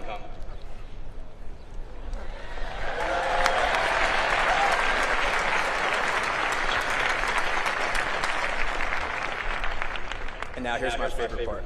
To 25, our great class.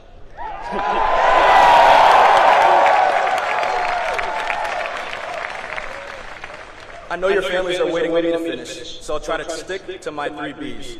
Be bold, be brief, and most importantly, be gone. When I think about us, I think of 2 quotes. One, our class motto, Warrior Invictus, meaning death before defeat. And 2, a quote from former President Franklin Roosevelt. It is common sense to take a method and try it. If it fails, admit it frankly and try another. But above all, try something. From plebe summer, where we were told every challenge is an opportunity and we were to rise to it, to sitting in our seats now as future Naval Academy alumnus, we were dealt an interesting hand of cards. Our leadership didn't want our excuses. They told us to perform regardless. And that we did. From being in companies that faced a new culture due to rearranging the upper class in the brigade, to very temporary in-person PCAs, to the 36 company shift with more billets than people to fill them, and so many more challenges we could think of. You name it, the Academy tested us, and we have risen to those challenges.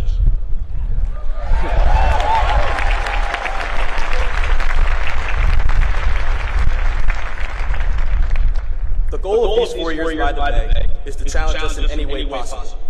In these last 4 years, I think they did a good job of it. Through those challenges, though, we've had a good time or two. Whether it was laughing at the small jokes we made as plebes over plebe summer, attending our infamous plebe party,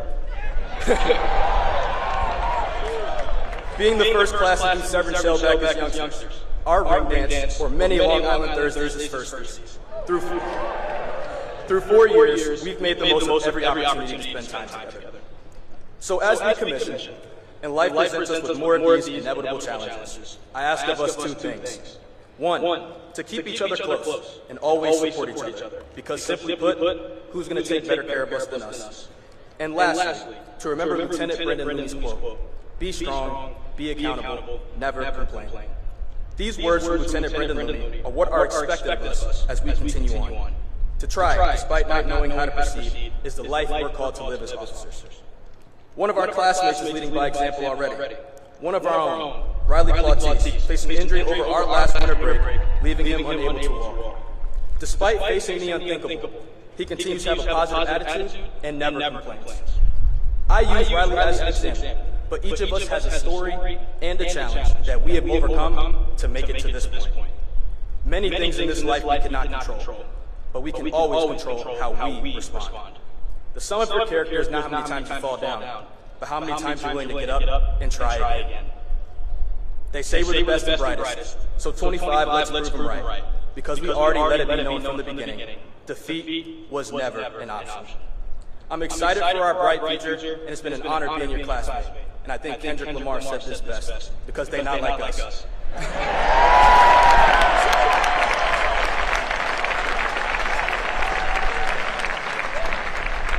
Thank you all. God bless. Prez out.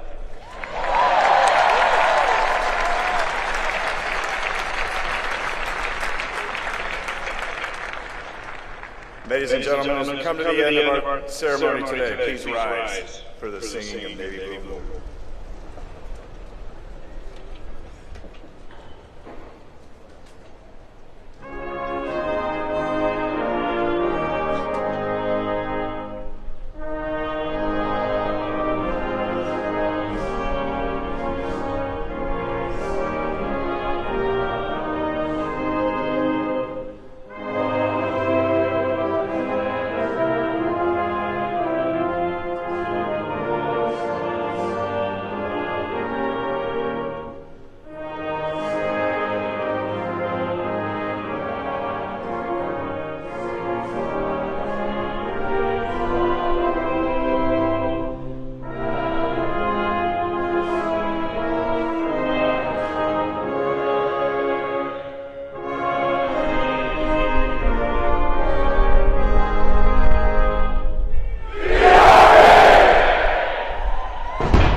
Please be seated. One last time. All right. From the class of 2026, their class president, Shipman Bryant.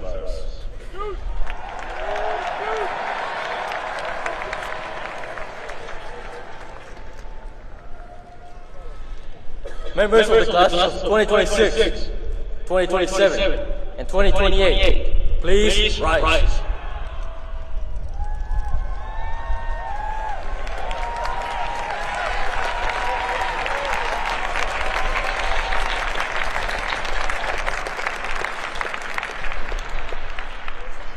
I propose 3 cheers for those about to leave us. Hip hip! Hip hip! Hip hip! Please be seated.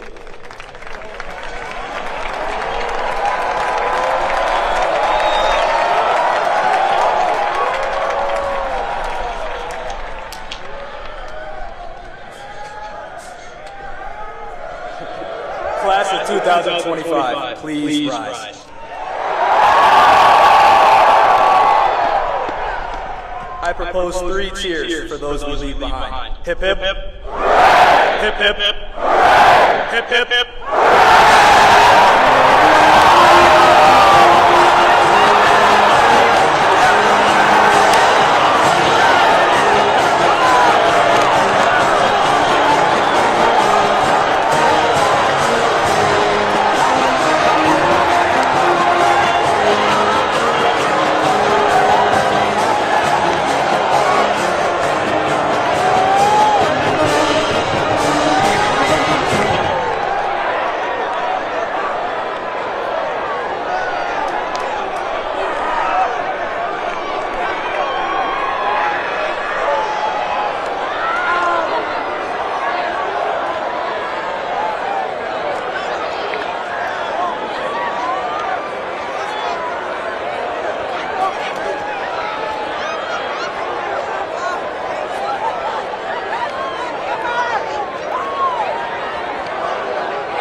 refrain from entering onto the stadium until the official party has a chance to exit the stage and the Vice President will nominate the national party. Thank you.